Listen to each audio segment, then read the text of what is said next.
Graça e paz, irmãos, boa noite. Boa noite, amados irmãos. Boa noite, irmão Marcos. Graça e paz. Boa noite, irmãos da sala. Estou ouvindo os irmãos falando aqui sobre as escrituras e eu tenho uma dúvida do Antigo Testamento, visto que o Espírito em Cristo, a partir do está consumado da cruz, como é que se deu essa inspiração, visto que o elo de ligação entre o homem e Deus estava em estado de morte? Como é que isso pode ter sido inspirado por Deus?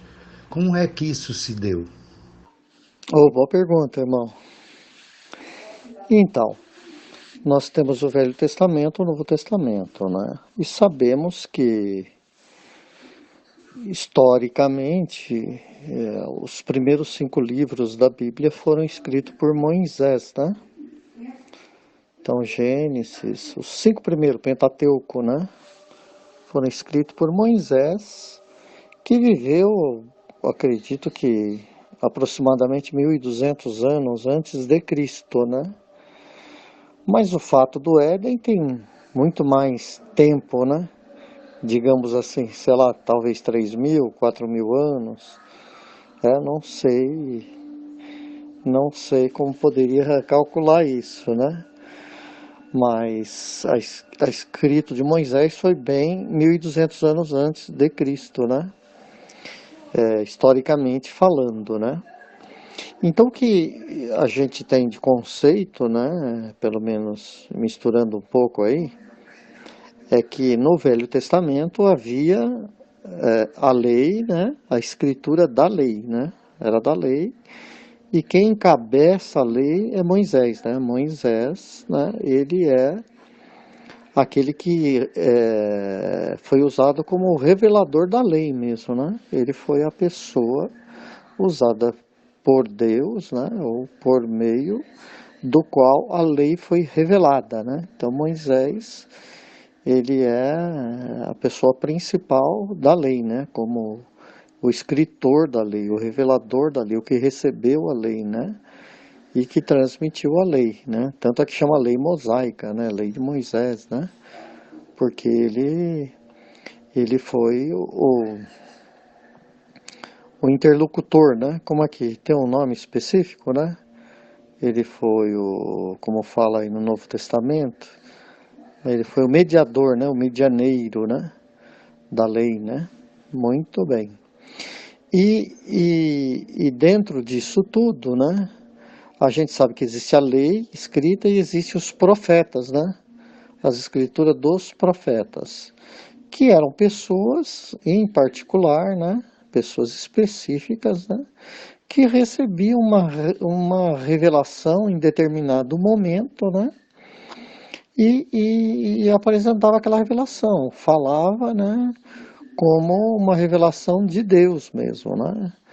E nesse aspecto, cremos que havia muitos profetas, né? Em Israel era comum ter muitos profetas que apareciam, né? Porém, os escritos, né, que temos hoje, historicamente a gente entende, né, é que existem os profetas maiores, os profetas menores. Isso é, os que têm volume de escritura maior, né, já profeta maior, e menor aquele que escreveram menos, né, digamos assim, menos, né. E o que a gente entende, então, que tem o livro da lei, né, os livros proféticos, né, tem os livros poéticos, né, poéticos, né, eu não sei se tem mais algumas coisas aí, né, mas o que é poético também é profético, né, e aí por diante. Bom, de qualquer forma, né, podemos dizer que sempre Deus, né, de alguma maneira, é aquilo que o Rodolfo fala, e a gente sempre está falando, né, que o espírito que o homem tem vem de Deus, né? Nenhum homem vive ou respira, né? se não for pelo Espírito de Deus. De qualquer maneira, né? Quando a gente fala que o homem saiu do jardim, o homem se separou de Deus, né? Nós estamos falando de uma condição espiritual, né? Nós estamos falando de um ambiente espiritual. Nós estamos falando de uma condição espiritual mesmo, de espírito, né? É essa a realidade, né? Mas de qualquer maneira, né, nenhum homem vive sem Deus, né? Nenhum espírito tem vida, porque todo espírito vem de Deus, né? Então o espírito não pode ter vida porque ele é de Deus, né? Não tem como, né? O espírito morrer, né? Quando a gente fala outros espíritos, né? A gente está falando do homem, né? E a atenção que ele dá ao Espírito de Deus ou a atenção que ele dá a um outro homem, né? Quando o homem pega um entendimento particular dele, né? A gente fala que a pessoa está com outro espírito, né? Quer dizer, ele está com outro entendimento fora aquele entendimento que é espiritual de Deus, né? O que quer dizer isso? Como é que nós sabemos que esse entendimento é espiritual, é de Deus, especificamente, né? Eu estou estendendo aí a resposta, né? Por causa da comunhão, né? Por exemplo, o Rodolfo fala, eu falo, outro irmão fala, todos falam, né? Mas o conteúdo dessa fala de cada um dos irmãos, né? Tem que haver uma unidade, né? Apesar de nós expressarmos, às vezes, de formas diferentes, né? Mas o conteúdo, né, a essência, tem que ser a mesma. Quando a essência é a mesma, a gente fala o espírito é o mesmo, entendeu? Assim também o homem, né? O homem, ele pode, no seu espírito, né, fazer muitas coisas, desejar muitas coisas, né? Mas quando ele não está afinado com a vontade de Deus, ele apresenta uma outra vontade, né? Então a gente fala outro espírito, né? É a alma do homem, né? Tomando decisões também, né? Então ela exclui, de certa maneira, né? Aquela essência original, né? Então o homem vai comer um outro fruto, né? Então, em outras palavras, né? Antes do homem, nem o homem tinha uma comunicação, nem todos tinham espírito como nós temos hoje, né? Esse é o sentido que o irmão perguntou, e o irmão fez uma pergunta já respondendo também, né? Porque o espírito vivificou. O que quer dizer vivificou, né? Vivificou não quer dizer que ele estava morto como é morto fisicamente, né? Falando, né? Ele foi vivificado, isto é, o entendimento foi afinado, né? O entendimento entrou em acordo, né? A alma do homem com o Espírito de Deus, eles entraram em sintonia, né? Então, aí ele passa a ser vivificado, a alma dele vivifica, né? E o Espírito vivifica, quer dizer, o Espírito tem oportunidade de falar, né? Por que nós falamos aqui algo espiritual? Porque os irmãos dão oportunidade, né? E às vezes a gente quer falar das coisas espirituais com outras pessoas e elas não dão oportunidade. Então elas matam o espírito, entendeu? O espírito está morto. Por quê? Porque as pessoas não querem ouvir, não adianta, né? A gente quer falar, mas elas não querem ouvir, né? Então elas matam o espírito, né? E o espírito não pode falar. Da mesma forma, o pecado que transtornou o homem, né? Esse transtorno que aconteceu foi exatamente o desvio da atenção do homem ao espírito, né? Então aquela voz interior, né? Que podemos dizer assim, a sua consciência, que é uma manifestação do espírito, né? Ela ficou embotada, ela ficou diferente, né? Então o homem perdeu o foco, ele desviou o foco do espírito, né? E passou o foco para o ego dele, mais para o ego, né? Então quando você fala uma coisa material, as pessoas chamam muita atenção, né? Por exemplo, essa sala podia estar cheia de gente. Se nós mudarmos o nosso foco do espírito e começarmos a falar mais na carne e falar das coisas mais carnal, natural, digamos assim, né? Carnal é natural. Vai entrar mais pessoas na sala. Por quê? Porque o foco no ego, no material, atrai a atenção das pessoas, né? Então as pessoas, se a gente falar sobre família, sobre carros, sobre trabalhos, sobre a natureza, sobre relacionamentos, né? Sobre todas essas coisas, nossa, né? Nós vamos ganhar muitos discípulos, vamos usar a linguagem mais simples, né? Serão muitos discípulos capazes, porque isso desperta o ego do homem, o interesse do homem está nisso, né? Então é normal, isso chama atenção. A pessoa fala, bom, deixa eu ver se tem uma coisa boa para mim, né? Mas quando você fala de Cristo, que é uma coisa espiritual, né? A pessoa acha que, poxa, isso daí não vai me acrescentar nada, né? O que vai me dar de bom, sabe? Não, isso daí tá falando de coisas, sabe? Que eu tenho que negar a mim mesmo, não sei o quê. Então a pessoa já foge, né? Então o sentido de morto aí, o que eu sei que os irmãos também podem dar respostas e falar, né? Mas o que me chamou a atenção é isso, né? O que é estar morto, né? Entendeu? Quer dizer, o Espírito de Deus sempre estava vivo. O Espírito de Deus sempre estava emulando as pessoas. O Espírito de Deus nunca deixou o homem, de certa forma falando. Veja em Gênesis capítulo 1, verso 2, já responde isso, né?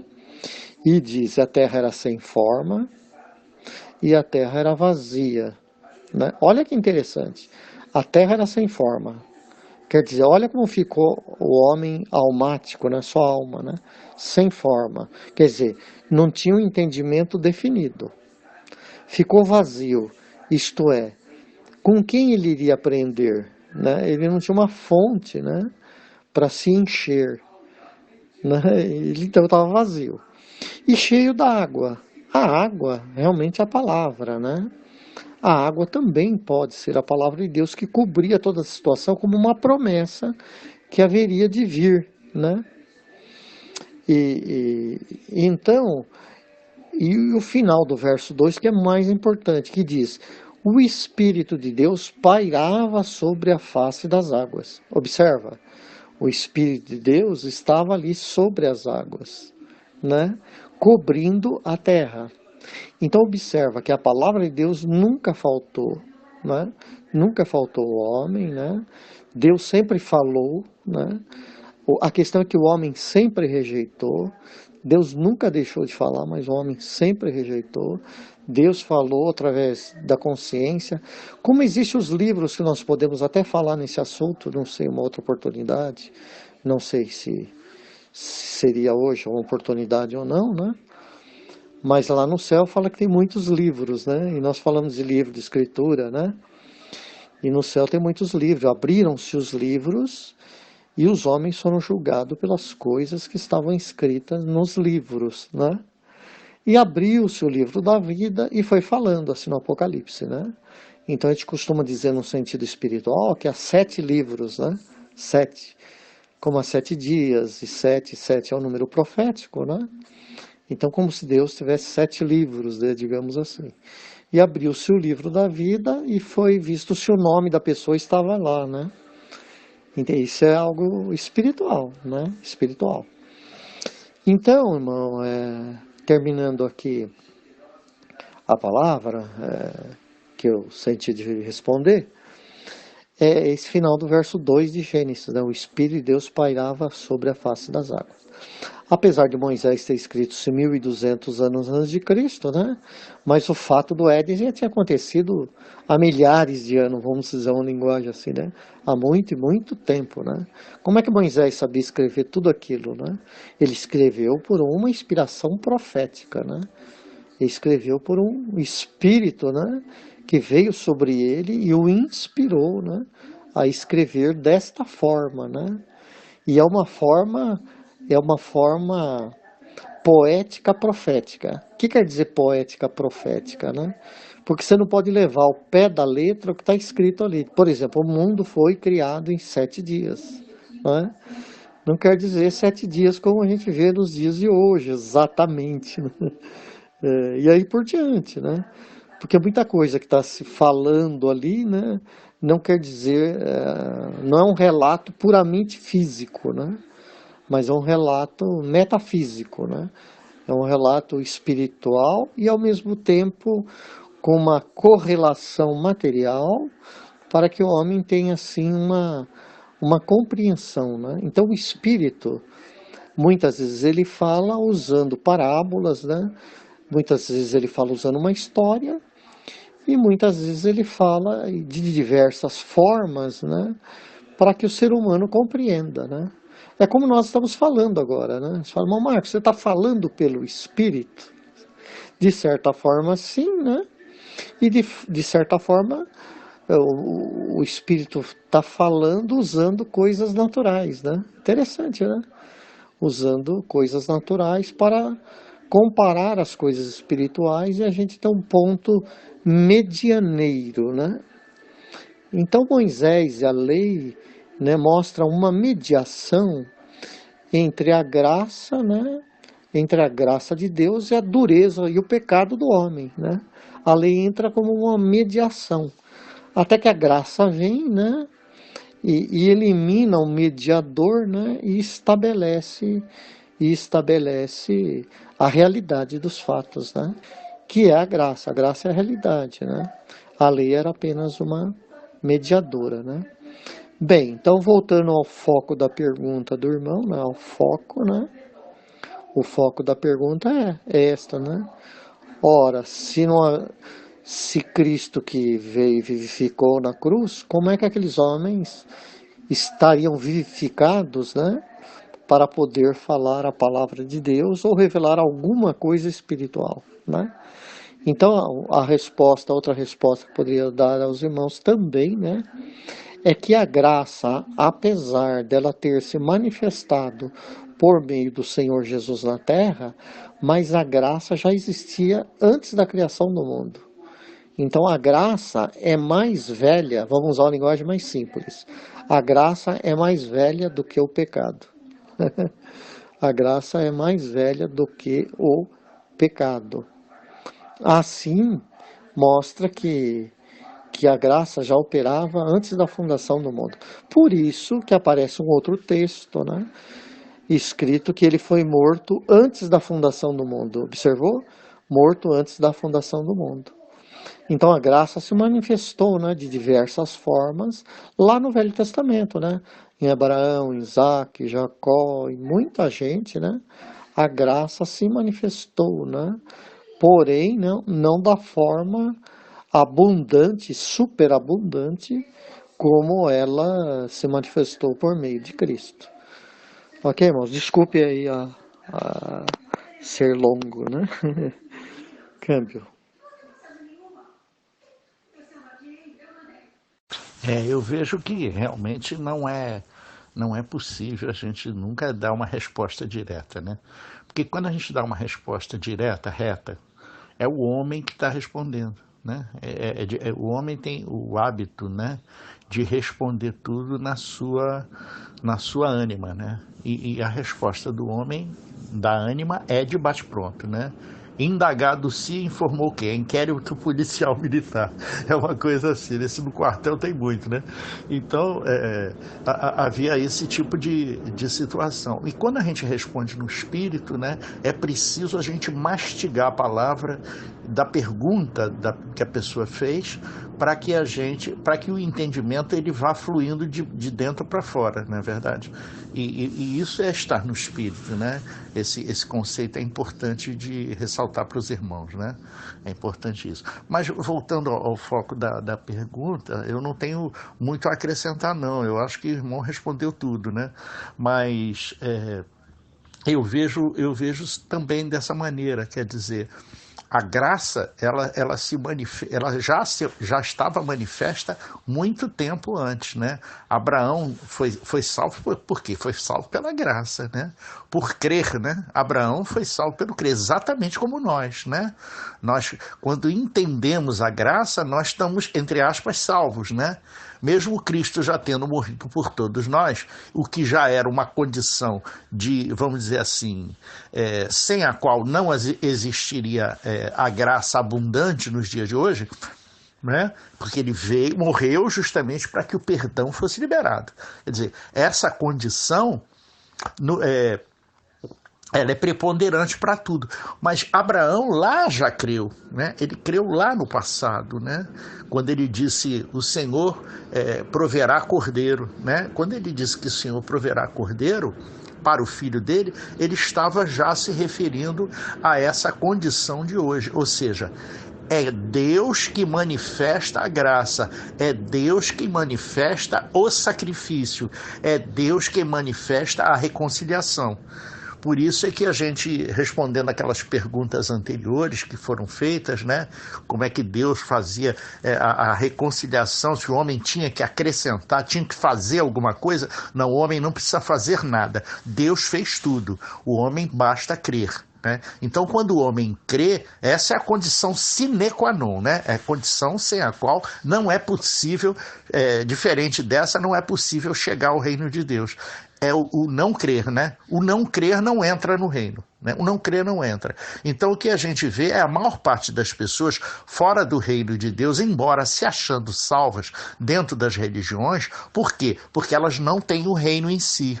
Ou seja, elas não têm uma vida abundante. E vida abundante não é vida material abundante, é vida espiritual abundante. Né? Por isso é que o irmão Marcos cansa de dizer, né, que o Senhor já nos abençoou. Para de falar que Deus te abençoe, porque Ele já nos abençoou com toda a sorte de bênçãos nas regiões celestiais em Cristo. Né? Então, todos nós já estamos mais do que abençoados. Então, superabunda o que em nós? A graça de Deus, através da bênção espiritual e não da bênção material, né? Como o religioso comum vê essas coisas, né? Por isso é que vemos de uma maneira completamente diferente, e a isso chamamos que nós estamos vendo no Espírito, né, esse irmão Marcos? Eu penso que é por aí. Então eu não tenho assim muito a acrescentar a tudo que o irmão falou. Acho que o irmão foi conclusivo, né? O irmão pegou a lei do tempo de Moisés, ele teve a revelação, ele foi o primeiro, vamos dizer assim, profeta, né, a receber a revelação de Deus, e aí teve todo aquele discernimento ali, escreveu a lei a partir chamado Ministério dos Anjos, né? E foi revelando a lei, né? E mesmo a lei revela graças, né? A mesma lei, ela é reveladora da graça, né? Porque a lei e a graça são as duas testemunhas de Jesus Cristo, de toda a obra de Jesus Cristo, né? As duas testemunhas não são aquele Moisés e Elias, nem Enoque e Elias, não. As duas testemunhas são a lei e a graça, né? O entendimento no Espírito é que essas duas testemunhas são a lei e a graça. Isso é altamente revelador, porque isso impacta no homem comum. O homem comum acha que testemunha é homem, é um homem que está dando uma testemunha, né? E na verdade não. E na verdade é todo um entendimento que está se trazendo. Então a revelação tanto da lei quanto da graça, né, revelam o Cristo que havia de vir e do Cristo que veio e reconciliou o homem pecador com o Deus Santo, abolindo o pecado, né? Abolindo o pecado através da morte de cruz.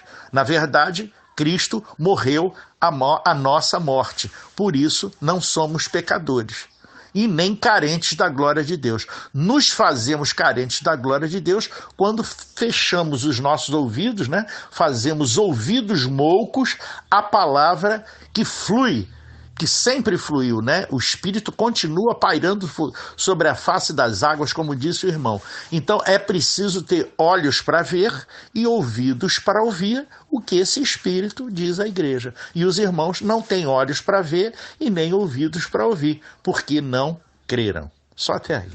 E eu ressalto a excelente pergunta do irmão Mário aí, hein? Muito boa pergunta mesmo, e tudo a ver com o contexto que a gente estava querendo dar, né, no início aqui, querendo buscar uma coisa de dentro, e realmente o irmão contemplou a gente com essa maravilha, né? Que beleza. É indagado do irmão se ele entendeu, ficou satisfeito com a resposta, mas o irmão no momento parece que está ocupado. Ele saiu da sala por um pouquinho, quer dizer, deixou gravando só. Então eu estou impedido de fazer essa colocação.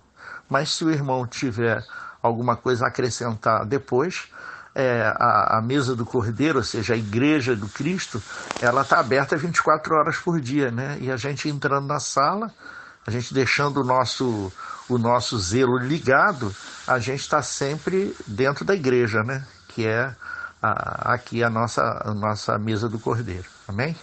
Então, se o irmão tiver alguma coisa a perguntar ainda, estamos abertos a falar, né? É interessante notar, né, que mesmo antes de Moisés, que viveu aproximadamente 1200 anos de Cristo, né, o próprio Moisés escreve em Gênesis, né, sobre outro profeta, como Enoque, né? Quer dizer, como é que Moisés sabia dessa história de Enoque, né? Que viveu talvez 2000 anos antes dele, do próprio Moisés, né? Quer dizer, esse Enoque estava lá atrás, como é que... Então, a revelação de Deus, né, irmão Rodolfo, irmãos, né? É interessante notar, as pessoas imaginam o seguinte, né? Que de repente você é tomado, né, com uma coisa mecânica, né, digamos assim, né? E você passa a ser, né, controlado por Deus. Agora Deus está falando, Deus está te controlando, você não sabe o que você fala, você não tem mais domínio e controle, você vai falando e não sei o quê, né? Imagina uma coisa assim, né?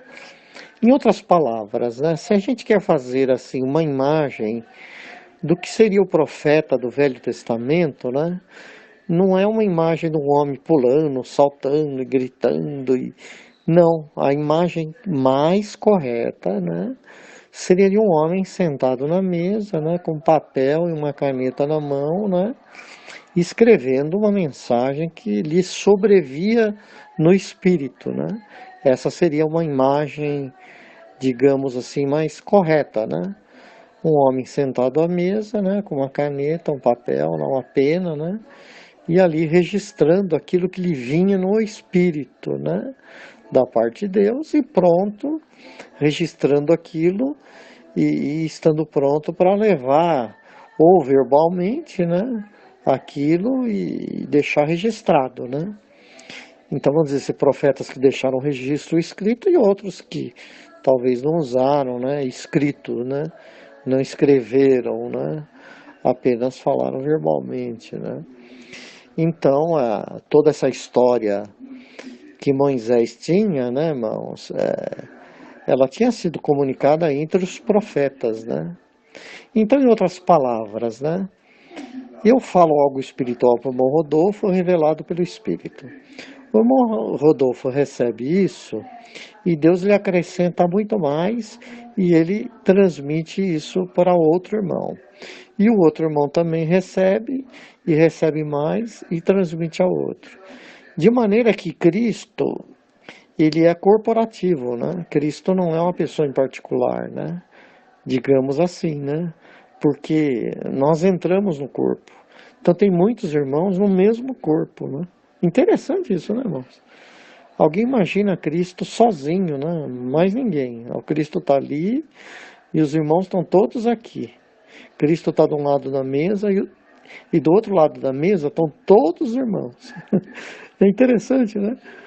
As pessoas imaginam assim, né? A mesa do Cordeiro. Cristo está sentado de um lado e do outro lado estão todos os irmãos, né? Ouvindo, né? E perguntando, ouvindo e perguntando, né?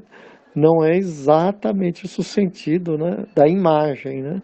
Pode ser um sentido profético, mas na prática, né, todos são Cristo. Na prática, Cristo é o Espírito, né, que anda no meio dos irmãos, no meio do Espírito dos irmãos, né? Ou melhor dizendo, Cristo é o Espírito dos irmãos vivificado por Deus. Uma vez vivificado, né, é o Espírito de Cristo, né? Então Cristo é o modelo do homem original, né? Cristo é o homem a qual Deus deseja, né? Cristo é o homem que Deus amou, né? Cristo é o homem que Deus criou, né? Então, o que eu quero dizer para os irmãos, aquilo que Moisés escreveu, né?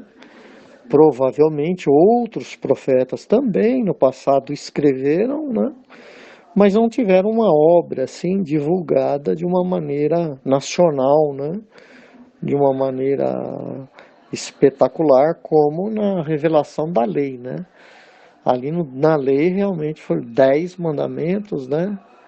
E esses 10 mandamentos ali estabeleceu um marco histórico, né, na vida do povo, né? De tal maneira que ali havia um fato, né? É um fato profético muito forte, né? Porque o povo está saindo do Egito, né? Está saindo do Egito. Moisés, escrevendo isso, irmãos, ele estava escrevendo 400 anos depois que José desceu para o Egito, né? Quer dizer, o povo teve 400 anos de história lá no Egito, né? E muita coisa aconteceu, muitas coisas se escreveram, né? Mas só depois de 400 anos, ou 400 e poucos anos, que o povo sai do Egito, né? É que Moisés, né, escreve, né? E o fato dele escrever os 10 mandamentos da lei, né, digamos assim, né, deu ali um momento inicial, né, da lei, né? Então, assim como Cristo morreu na cruz e veio, foi o sinal da graça, né? A lei também deu o sinal lá no monte, né? O monte tremeu, o monte fumegou, né? O sol escureceu, a terra tremeu, tudo isso aconteceu na lei, né? Mas lá na graça também, né? A terra tremeu, o sol escureceu, aconteceu tudo isso. Só que na lei o povo correu, né? Assustado, né? Da imposição, né? Que a lei vinha trazendo, né? Assustou, né? A graça não, né? A graça, apesar de o sol escurecer e a terra tremer, as pedras se fenderem, né? Os mortos ressuscitarem, né? E aparecerem vivos, né? Apesar de todo esse sinal, né? A graça provocou um sentimento diferente, né? A lei provocou um sentimento de que agora eles precisavam obedecer, né? Uma regra, né? E a graça não, manifestou um sentimento de que agora vocês são livres, né? Agora vocês têm uma consciência purificada por Deus, né? E agora vocês são livres para agir. Se você tem uma consciência purificada por Deus, né? Você tem toda a liberdade para agir, você não vai fazer besteira, né? Enquanto que a lei é o contrário, né? Apesar do homem não ter uma consciência purificada, né? Mas ele sabia que tinha uma espada no pescoço, né? Então, mas o que é interessante notar-se nisso, né? Que são duas pessoas que são as duas testemunhas, né? Escolhidas, né, por Deus. Jesus, né, de Nazaré, o Cristo de Deus, é uma pessoa singular, né? Na escolha de Deus é uma pessoa singular. Assim como Moisés também é uma pessoa singular, né? Específica, né? Que fez a divisão da história mesmo, né? Que mostrou, né? Que foi um impacto, né? Mudou a história, né? Assim é o Senhor Jesus também, mudou a história, né? Então são duas histórias, né? A primeira da lei, mas sabemos que a maior é a glória do segundo templo, né? Então, se o primeiro homem, Moisés, que era um templo, né? Que exteriorizou, né? Tudo aquilo que estava dentro, né? Transfigurou tudo isso em coisas materiais, né? Para dar uma lição para o homem, né? O Senhor Jesus veio e em vez de manifestar isso de forma exteriorizada, né? Ele manifestou isso de forma espiritual, né? Entende isso? De forma espiritual, né? Esse é o sentido, né? Então são duas versões, né? Porém, a lei, né, não era maior do que a graça, né? Porque Jesus não veio segundo a lei, né? Ele veio para cumprir a lei, mas ele veio sem lei. Aí que está o ponto, né, irmãos? Ele não veio com a lei, né? Ele veio sem a lei. Ele veio pela graça, entrou na lei, cumpriu a lei, né? E aí deu um novo mandamento, né? Aí deu um novo mandamento, né? Mas focado em tudo isso, sem dúvida, Deus sempre esteve perto do homem, nunca ele esteve longe, né? É o homem que estava longe, mas Deus sempre estava por perto. Câmbio.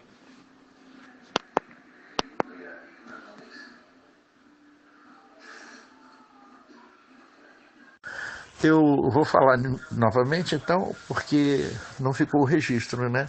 Eu estava falando que o homem lá no paraíso, na verdade, ele tapou seus ouvidos espirituais para ouvir a voz de Deus. Então, na verdade, ele não foi expulso do paraíso. Ele simplesmente tapou seus ouvidos à voz de Deus. Deus sempre falou ao homem, nunca deixou de falar. Deus sempre revelou ao homem. O homem é que não queria ouvir, tapou os seus ouvidos, fez os seus ouvidos moucos, seus ouvidos surdos à voz de Deus. Por quê? Porque o homem preferia ouvir a sua própria voz. Pode perceber que isso até hoje é assim. Os homens falam demais e ouvem de menos. Então, esse ouvido espiritual do homem, ele está só imbuído em ouvir a sua própria voz. Por isso não ouve a voz do Senhor. Ele não dá tempo. Ele responde tudo de bate-pronto, não dá tempo do Espírito falar. Pode observar isso. Isso é uma constante. Isso é assim em todos nós. Nós mesmos já observamos isso conosco mesmo. Não é verdade? Então, o que aconteceu com o homem no Éden? Exatamente isso que eu estou falando. Ele não ouviu a voz de Deus, por isso não ouviu o que o Espírito de Deus revelava. E ficou ouvindo seus próprios interesses, então, materiais, claro. E aí passou a viver em cima das vantagens que ele podia oferir dos seus próprios irmãos. E aí escravizou seus irmãos, dominou seus irmãos. Todo mundo conhece a história geral. Todo mundo já viu, conhece a história da humanidade. A gente vê, né? Países lutando contra países, escravizando países, nações escravizando nações. Por quê? Por causa dos interesses do homem em escravizar os outros povos, em fazer os seus irmãos de seus escravos. Não é? Por não querer trabalhar e exercer o suor do seu rosto para o seu próprio sustento, conforme Deus determinou no paraíso. Então o homem é desobediente e continua desobediente, cumprindo e ouvindo a sua própria voz. É por isso que continua, entre aspas, num estado de pecado. Não vive em pecado, porque Deus já cumpriu e retirou o pecado do mundo. Mas ele vive num estado de pecado. Por isso é que as pessoas dizem, ué, mas você diz que o pecado já não existe mais, mas tem tanta gente pecando? Claro, porque o estado de pecado na mente do homem continua existindo.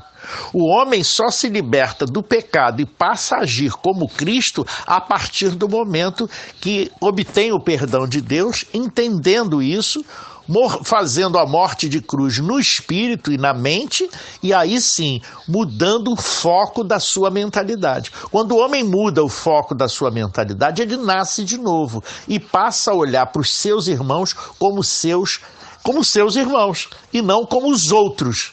Né? Os outros que não são da minha família. Já falamos isso ontem. Ontem foi falado isso. E eu repito isso hoje, porque não tem como não repetir.